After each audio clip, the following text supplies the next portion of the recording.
మహాగణాధిపతయే నమః. ఓం గురుభ్యో నమః. ఓం శ్రీమాత్రే నమః. పరమేశ్వర స్వరూపమైనటువంటి జ్యోతిష, వాస్తు మరియు ఇతర అనేకమైనటువంటి శాస్త్రములను మనకు అందించినటువంటి మహర్షులకి నమస్కారం. హయగ్రీవ హయగ్రీవ హయగ్రీవేతి యో వదేత్ తస్య నిస్సరసేవాణి జహ్నుకన్యా ప్రవాహవత్. అరుణాం కరుణాతరంగితాక్షీం ధృతపాశాంకుశపుష్పబాణచాపాం అనిమాదిభిరావృతాం మయూకైః అహమిత్యేవ విభావయే భవానీం. శ్రీమాత్రే నమః. ప్రేక్షకులందరికీ కూడా లలితాంబిక అమ్మవారి యొక్క అనుగ్రహం పరిపూర్ణంగా కలగాలని మనస్ఫూర్తిగా కోరుకుంటూ మనం ఈరోజు చెప్పుకోబోయేటువంటి టాపిక్ ఏంటంటే, చూడండి, చాలామందికి ఒక్కొక్క జాతకాన్ని బట్టి, పర్సనల్ చార్ట్ని బట్టి వారు ఏ దేవత ఆరాధన చేస్తే బాగుంటుంది, అందులోని ఆ దేవతకి ఆ దేవతా సంబంధించిన మంత్ర జపం చేస్తే బాగుంటుందా, లేకపోతే ఆ దేవతా సంబంధించిన లేదా ఆ గ్రహ సంబంధించిన దానం ఇస్తే బాగుంటుందా, తర్పణము చేస్తే బాగుంటుందా, తర్పణము అంటే నీటితో కానీ పాలతో కానీ చేస్తూ ఉంటారు, అదేవిధంగా హోమము చేస్తే బాగుంటుందా అనేటువంటిది ఉంటుంది. అది ఎందుకు తీసుకుంటారు అంటే, వీళ్ళ యొక్క పూర్వజన్మ కర్మ ఒక్కొక్క జాతకానికి స్పెసిఫిక్గా ఒక్కొక్క మార్గం ద్వారా అది నల్లిఫై అవ్వడం జరుగుతూ ఉంటుంది.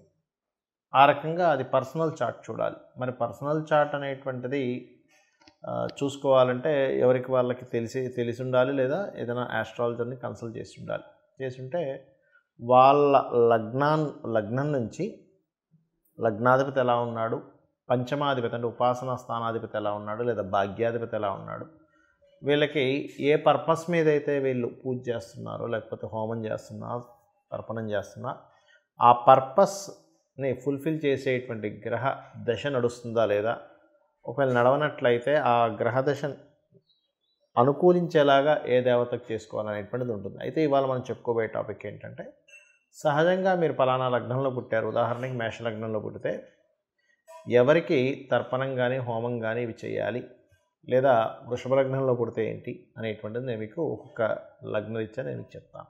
వృశ్చిక లగ్నము, వృశ్చిక రాశి, వృశ్చికం వారికి కనుక చూసుకున్నట్లయితే మీరు ఎక్కువగా అభిషేకాలు, తర్పణాలు ఎంత చేస్తే అంత మంచిది. ఇది ఎలా చేయాలి మీరు చూసుకున్నట్లయితే, పసుపుతో కానీ పసుపు నీటితో కానీ శివుణ్ణి చూస్తూ శివాయ గురవే నమః అనేటువంటి నామంతో అభిషేకం చేయండి శివునికి, లేదా దత్తాత్రేయుడికి అభిషేకం చేయండి. ఇంకా అమ్మవారి యొక్క మూర్తులు మీ దగ్గర ఉన్నా, లేకపోతే మీకు దగ్గరలో ఆలయం ఉన్నా సరే, అక్కడికి వెళ్ళి మిశ్రీ కానీ చెరుకు రసం కానీ వీటితో అభిషేకం చేయండి అమ్మవారికి. మీరే చూస్తారు ఎంత గొప్ప ఫలితం వస్తుందో. దీంతోపాటు పెసలు అంటారు, పెసలు దానంగా ఇస్తూ ఉండండి.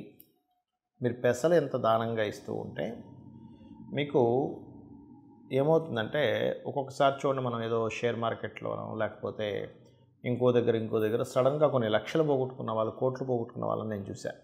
అదే రూపంలో వచ్చిన వాళ్ళని కూడా చూశాను షేర్ మార్కెట్స్లో. వాటిలో ఆకస్మికంగా మీకు వచ్చేటువంటి ఇబ్బంది ఏదైతే ఉంటుందో, సడన్గా పోయేయండి అంటూ ఉంటాం.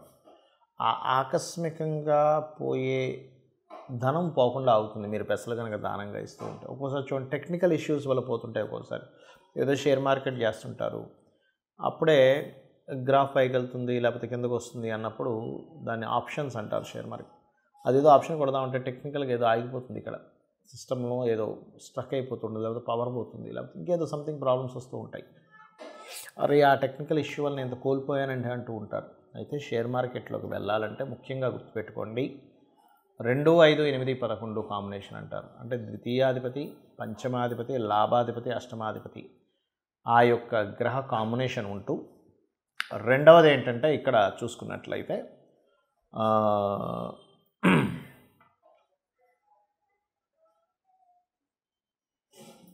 ఇక్కడ వీటితో పాటు ప్రత్యేకంగా మీరు చేయవలసినటువంటిది,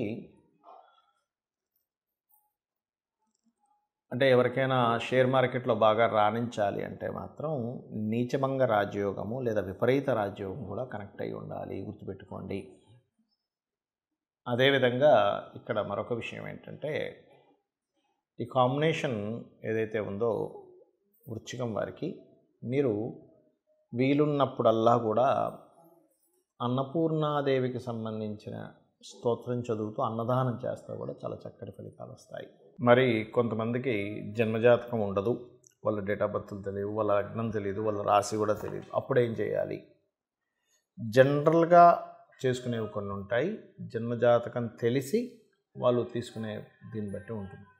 ఇది 2 రకాలుగా ఉంటుంది. ఒకటి మీకున్న సమస్యని బట్టి, రెండవది మీకు సమస్య కాకుండా జనరల్గా చేసుకునేటువంటి పద్ధతి. నేను 2 విషయాలు చెప్తాను. ఒకటి, నిత్యము సూర్య నమస్కారాలు చేసుకోవడం. నిత్యము సూర్య నమస్కారం చేసుకుంటూ సూర్యుడికి అర్ఘ్యం వదలడం. ఇక్కడ 3 విషయాలు ఎట్ ఏ సేమ్ టైం ఇక్కడ 3 విషయాలు ఒకటేసారి జరుగుతాయి. ఎలాగా అంటే, ఒకటి, సూర్యుడిని స్తోత్రిస్తున్నాము ఆదిత్య హృదయంతో, సూర్యభగవాన్ని నమస్కరిస్తున్నాము.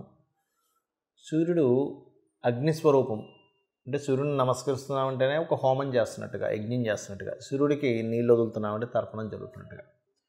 దీంతో పాటు మీరు ఆదివారం నాడు కానీ, సప్తమి వచ్చినప్పుడు కానీ, సూర్యుడి యొక్క నక్షత్రాలు అంటే కృత్తిక, ఉత్తరాషాఢ ఈ నక్షత్రాల్లో కానీ మీరు గోధుమలు దానంగా ఇచ్చినట్లయితే, మీ జన్మజాతకం తెలియదు కాబట్టి 4 విషయాలు చేస్తున్నారు. దానం ఇస్తున్నారు, సూర్య నమస్కారం చేసుకుంటున్నారు, అర్ఘ్యం వదులుతున్నారు, స్తోత్రపారాయణం చేస్తున్నారు ఆదిత్య హృదయం. దీనివల్ల ఏమవుతుంది అంటే, మీకు ఏదైతే పూర్వజన్మల్లో చేసినటువంటి కర్మ ఒకవేళ నెగటివ్గా వస్తున్నట్లయితే, ఆ నెగటివ్గా వస్తున్నటువంటి కర్మ అది అక్కడికట్లా ఏదైతే ఆ ప్రభావం చూపిస్తూ మీకు ఇబ్బంది కలుగుతుందో ఆ ప్రభావం అనేటువంటి తగ్గుతుంది. ఇక రెండవది, లలితా సహస్రనామాలు మరియు పితృదేవత సంబంధించిన ఆరాధన. అంటే ఎలాగండి? మీకు డేట్ ఆఫ్ బర్త్ టైం ఏమీ తెలియవు. అప్పుడు ఏం చేయాలంటే, దేవీ భాగవతంలో అమ్మవారే స్వయంగా చెప్పినటువంటి తిథులు కొన్ని ఉన్నాయి. దాని తర్వాత ఇంకో 2 తిథులు కొంతమంది పెద్దవాళ్ళు చేర్చారనుకోండి. అవి ఏమిటి అంటే, ఒకటి చతుర్దశి, అష్టమి, నవమి. ఈ 3 తిథుల్లో నా యొక్క అనుగ్రహం అంటే అమ్మవారి యొక్క అనుగ్రహం చాలా దగ్గరగా ఉంటుందట. ఆ సమయంలో ఎవరైతే దేవీ భాగవత పారాయణం కానీ, చండీ సప్తశతి కానీ, ముఖ్యంగా లలితా సహస్రనామాలు కానీ ఎవరైతే పఠనం చేస్తారో, అంటే బాగా తీవ్రమైనటువంటి కష్టంలో ఉన్నారు, లేకపోతే బాగా తీవ్రంగా ఆగిపోయింది ఏదైనా ఒక విషయం, రోజుకి 27 సార్లు కనుక ఈ తిథుల్లో కనుక చేయగలిగితే మీకున్నటువంటి పూర్వజన్మ పాపకర్మ దగ్ధమవుతుంది. దాని ద్వారా మీరు ఇప్పుడు అనుకున్న సంకల్పం నెరవేరుతుంది.